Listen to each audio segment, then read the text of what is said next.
ಇದು ವಿರಾಟ್ ಕೊಹ್ಲಿ ಅವರ ಜಾತಕ. ನೋಡಿ, ಶುಕ್ರ ನೀಚನಿದ್ದಾನೆ, ಸೂರ್ಯ ಅವನು ಕೂಡ ನೀಚ ಸ್ಥಾನದಲ್ಲಿದ್ದಾನೆ. ಲಗ್ನದಲ್ಲೇ ಶನಿ ಇರೋದು, ಲಗ್ನಾಧಿಪತಿ ಗುರು ಎಲ್ಲಿದ್ದಾನೆ? ವೃಷಭ ರಾಶಿಯಲ್ಲಿ ಶುಕ್ರನ ಮನೆಯಲ್ಲಿ. ಅವನಿಗೆ ಬಲ ಕಡಿಮೆ ಇರತಕ್ಕಂಥ ಸ್ಥಾನ, ಮತ್ತು ಅದು ಕೂಡ ಆತ ಗುರು ವಕ್ರನಿದ್ದಾನೆ.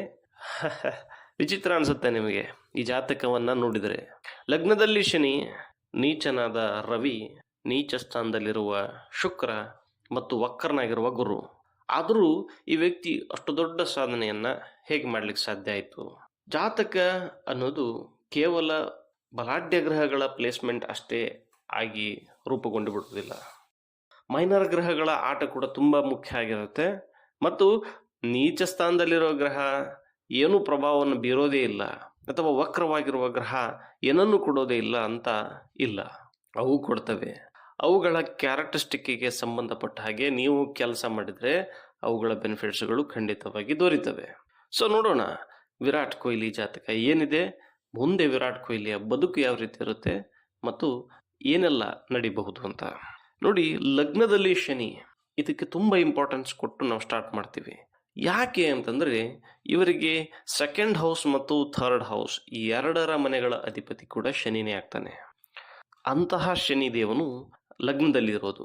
ಮೊದಲನೇದು ತಿಳ್ಕೊಂಡ್ಬಿಡಿ, ಧನೇಶ ಇವರಿಗೆ ಸೆಕೆಂಡ್ ಹೌಸ್ನ ಅಧಿಪತಿ, ಧನಾಧಿಪತಿ ಆಗಿರ್ತಕ್ಕಂಥ ಶನಿ ಲಗ್ನದಲ್ಲಿರೋದು ಬಹಳ ಬೆಸ್ಟು. ಇದು ಆರ್ಥಿಕವಾಗಿ ಬಹಳ ಬಲಾಢ್ಯತೆಯನ್ನ, ನಿರಂತರತೆಯನ್ನ ತಂದುಕೊಡುತ್ತೆ, ಸಕ್ಸಸ್ ಅನ್ನ ಕ್ರಿಯೇಟ್ ಮಾಡ್ತದೆ. ಓಕೆ, ಮುಂದೆ ಬರೋಣ. ಗುರುವಿನ ಮನೆಯಲ್ಲಿ ಶನಿ ಇದ್ದಾನೆ. ಗುರು ಶನಿಗೆ ಸಮನಾಗ್ತಾನೆ, ಶನಿಗೆ ಗುರು ಸಮನಾಗ್ತಾನೆ. ಸೊ ಶನಿಗೆ ಅಂತ ತೊಂದರೆ ಏನೂ ಇಲ್ಲ.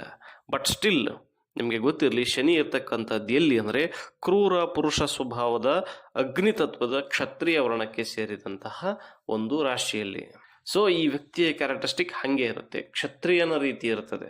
ಹೋರಾಡ್ತಾನೆ, ಮೆಟ್ಟಿ ನಿಲ್ಲೋದಕ್ಕೆ ಪ್ರಯತ್ನ ಪಡ್ತಾನೆ, ಸಮಸ್ಯೆಗಳನ್ನು ಎದುರಿಸ್ತಾನೆ, ಗೆಲ್ಲುತ್ತಾನೆ. ಮತ್ತು ಈತನ ಸ್ವಭಾವ ಪುರುಷ ಸ್ವಭಾವವಿರುತ್ತದೆ, ಅಗ್ನಿತತ್ವದವನಿರ್ತಾನೆ. ನೀವು ನೋಡಿ ವಿರಾಟ್ ಕೊಹ್ಲಿಯನ್ನು ಆನ್ ಫೀಲ್ಡ್ ಯಾವ ರೀತಿ ಇರ್ತಾರೆ, ಎನರ್ಜೆಟಿಕ್ ಆಗಿ ಅಗ್ನಿತತ್ವದ ರೀತಿ ಒಂದು ರೀತಿ ಬುಸುಗುಡ್ತಾ ಇರ್ತಾರೆ. ಪುರುಷ ತತ್ವ ಕಾಣುತ್ತೆ ಅಲ್ಲಿ. ಅವರ ಸ್ಟ್ಯಾಮಿನಾ, ಅವರ ಕರೇಜು, ಅವರ ಆಟ, ಅವರ ವೈಖರಿಯಲ್ಲಿ ನಿಮಗೆ ಪುರುಷ ತತ್ವ ಸ್ಪಷ್ಟವಾಗಿ ಎದ್ದು ಕಾಣಿಸುತ್ತೆ. ಮತ್ತು ಶನಿ ತತ್ವ ಏನು ಗೊತ್ತಾ?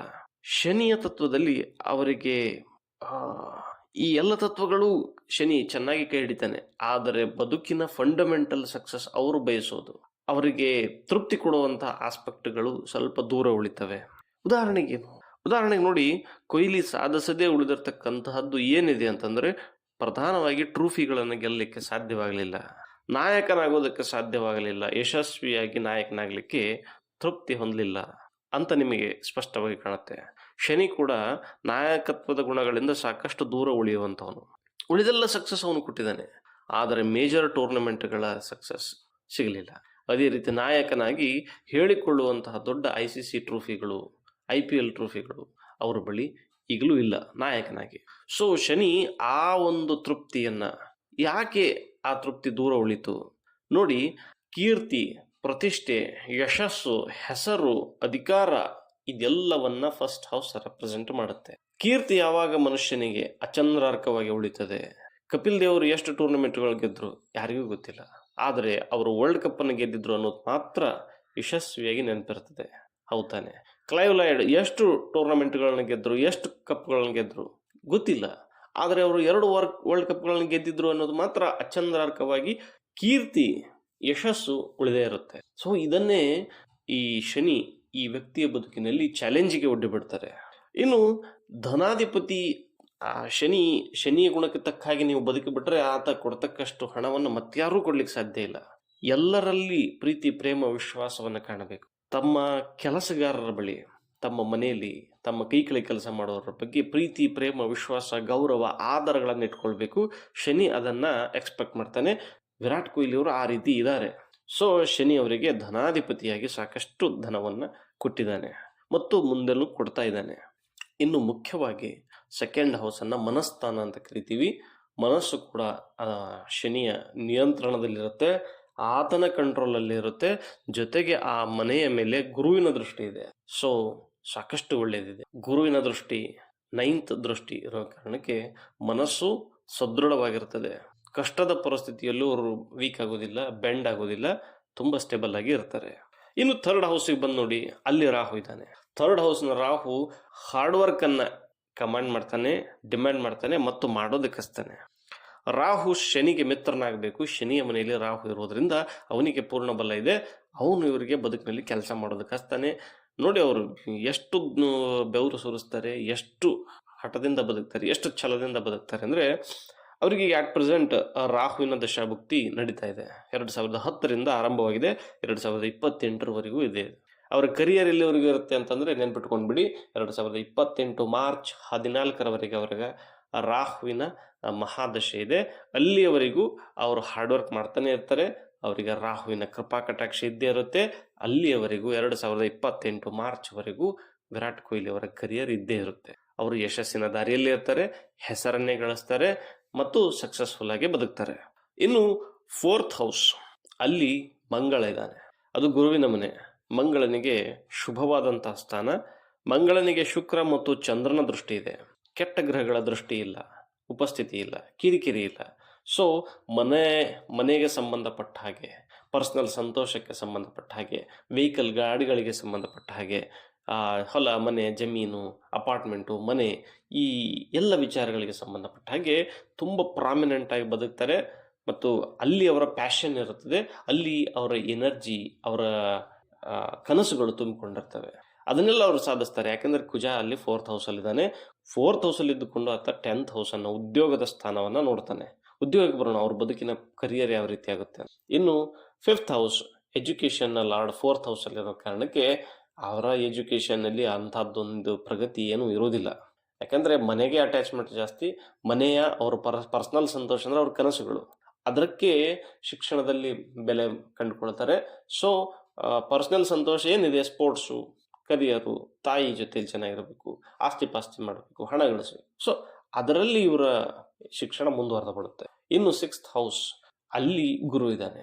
ಗುರು ಇರೋದು ಶುಕ್ರನ ಮನೆಯಲ್ಲಿ. ಗುರು ಬಲ ಕಡಿಮೆ ಇದೆ, ಬಟ್ ಸ್ಟಿಲ್ ಗುರುವಿನ ಕ್ಯಾರೆಕ್ಟರ್ಗೆ ತಕ್ಕನಾಗಿ ಅವರು ಬದುಕಿದ್ರೆ ಗುರು ಒಳ್ಳೆಯದನ್ನೇ ಮಾಡ್ತಾನೆ. ನೋಡಿ, ಶತ್ರುಗಳನ್ನು ಎದುರಿಸ್ತಕ್ಕಂಥ ಸ್ಥಾನದಲ್ಲಿ ಗುರು ಇದ್ದಾನೆ. ಶತ್ರುಗಳು ಕೂಡ ಇವರಿಗೆ ಮರ್ಯಾದೆಯನ್ನು ಕೊಡ್ತಾರೆ. ಎದುರಾಳಿ ತಂಡದವರು ಇವರಿಗೆ ಬಹಳಷ್ಟು ಗೌರವವನ್ನು ಕೊಡ್ತಾರೆ, ಸ್ವಾಭಾವಿಕವಾಗಿ ಕೊಡ್ತಾರೆ. ಗುರು ಒಂದು ಕಾಂಪಿಟೇಷನನ್ನು ಗೌರವಯುತವಾಗಿ ಫೇಸ್ ಮಾಡೋದಕ್ಕೆ ಹೇಳಿಕೊಡ್ತಾನೆ. ಯಾವುದೇ ಚಾಲೆಂಜಸ್ ಬರಲಿ ಅದನ್ನು ಗುರು ನೀತಿಬದ್ಧವಾಗಿ, ಧರ್ಮಬದ್ಧವಾಗಿ ಹೇಗೆ ಫೇಸ್ ಮಾಡಬೇಕು ಅನ್ನೋದನ್ನು ತಿಳಿಸ್ತಾನೆ. ಜೊತೆಗೆ ಅದನ್ನು ರೋಗದ ಸ್ಥಾನ ಅಂತ ಕರಿತೀವಿ. ಅಲ್ಲಿ ಗುರು ಇರೋದ್ರಿಂದ ರೋಗಗಳಿಂದ ಇವರು ಮುಕ್ತರಾಗಿ ಬದುಕೋದಕ್ಕೆ ಅವಕಾಶ ಕೂಡ ಆಗುತ್ತೆ. ದೀರ್ಘಾಯಸ್ಸನ್ನು ಕೊಡ್ತಕ್ಕಂತಹ ಶನಿಯು ಲಗ್ನದಲ್ಲಿರೋದ್ರಿಂದ ಇವರಿಗೆ ಆಯಸ್ಸಿನ ವಿಚಾರವಾಗಿ ಯಾವುದೇ ಟೆನ್ಷನ್ ಇರುವುದಿಲ್ಲ. ಇನ್ನು 7ಮ ಸ್ಥಾನವನ್ನು ಶನಿ ನೋಡ್ತಾನೆ. 7ಮ ಸ್ಥಾನಾಧಿಪತಿ ಬುಧ ಎಲ್ಲಿದ್ದಾರೆ ಅಂತಂದರೆ ಶುಕ್ರನ ಮನೆಯಲ್ಲಿ, ರವಿಯ ಜೊತೆಯಲ್ಲಿ ಬುಧಾದಿತ್ಯ ಯೋಗದಲ್ಲಿ ಇದ್ದಾರೆ. ಶುಕ್ರನಿಗೂ ಬುಧನಿಗೂ ಇಕ್ವೇಶನ್ ಚೆನ್ನಾಗಿದೆ, ಏನು ಸಮಸ್ಯೆ ಇಲ್ಲ. ಸೊ ವೈವಾಹಿಕ ಬದುಕು ತುಂಬ ವೈಬ್ರೆಂಟ್ ಆಗಿರ್ತದೆ ಬುಧನ ಉಪಸ್ಥಿತಿಯಿಂದಾಗಿ. ಶುಕ್ರ ನೀಚನಿದ್ದಾನೆ, ಮೊದಲೇ ಹೇಳಿದಂತೆ ಅವನ ಮೇಲೆ ಕುಜನ ದೃಷ್ಟಿ ಇದೆ, ಜೊತೆಗೆ ಗುರುವಿನ ದೃಷ್ಟಿ ಇದೆ, ಚಂದ್ರನ ಉಪಸ್ಥಿತಿ ಇದೆ.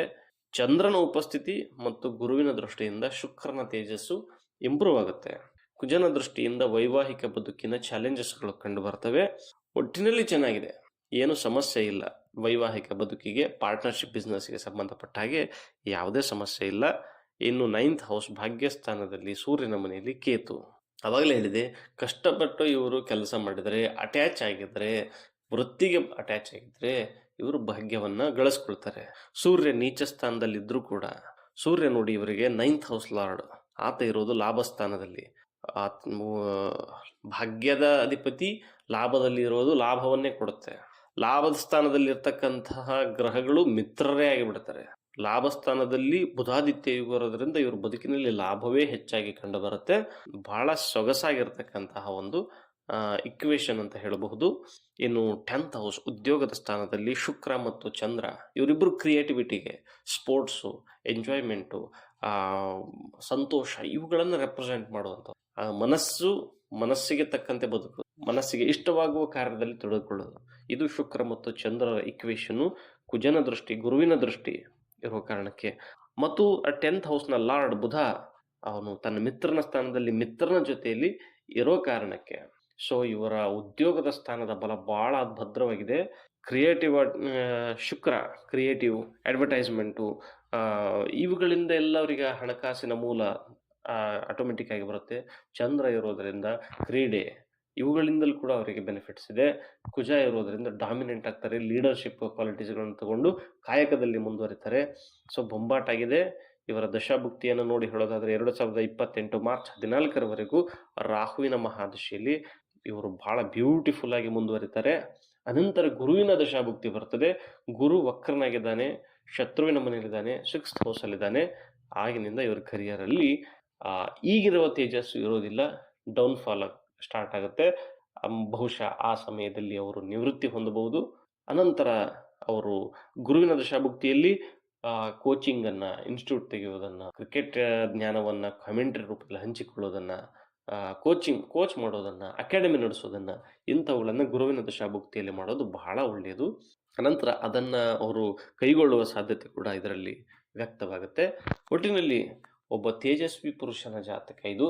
ಬದುಕಿನಲ್ಲಿ ಛಲ ಪ್ರಯತ್ನದಿಂದ ಕಷ್ಟಪಟ್ಟು ಮೇಲೆ ಬಂದು ಸಾಧಿಸಬೇಕು ಅಂತ ಉದ್ದೇಶವನ್ನಿಟ್ಟುಕೊಂಡು ಬದುಕಿದ ವ್ಯಕ್ತಿಯ ಜಾತಕ ಇದು.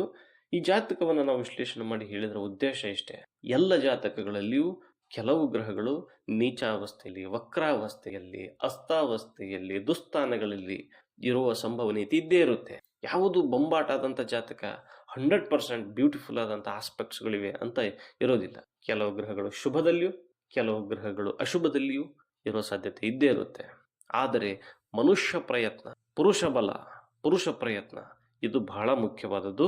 ಛಲ ಬಿಡದೆ ಬದುಕಬೇಕು, ಈಸಬೇಕು, ಇದ್ದು ಜಯಿಸಬೇಕು, ಕಷ್ಟಗಳನ್ನು ಎದುರಿಸಬೇಕು, ಅನಂತರ ಸುಖದ ಸೋಪಾನವನ್ನು ಅನುಭವಿಸಬೇಕು. ಅದನ್ನು ನಿಮಗೆ ತಿಳಿಸಬೇಕು ಅನ್ನೋ ಉದ್ದೇಶದಿಂದ ಈ ಯಶಸ್ವಿ ಪುರುಷನ ಜಾತಕವನ್ನು ನಿಮ್ಮ ಮುಂದೆ ನಾವು ತಂದದ್ದು. ಇದನ್ನು ಆಲಿಸಿದ ಎಲ್ಲರಿಗೂ ದೇವಿ ಕಾತ್ಯಾಯಿನಿ ಶುಭವನ್ನು ಉಂಟು ಮಾಡಲಿ ಅಂತ ನಾವು ಕೇಳಿಕೊಳ್ತೇವೆ. ಧನ್ಯವಾದ.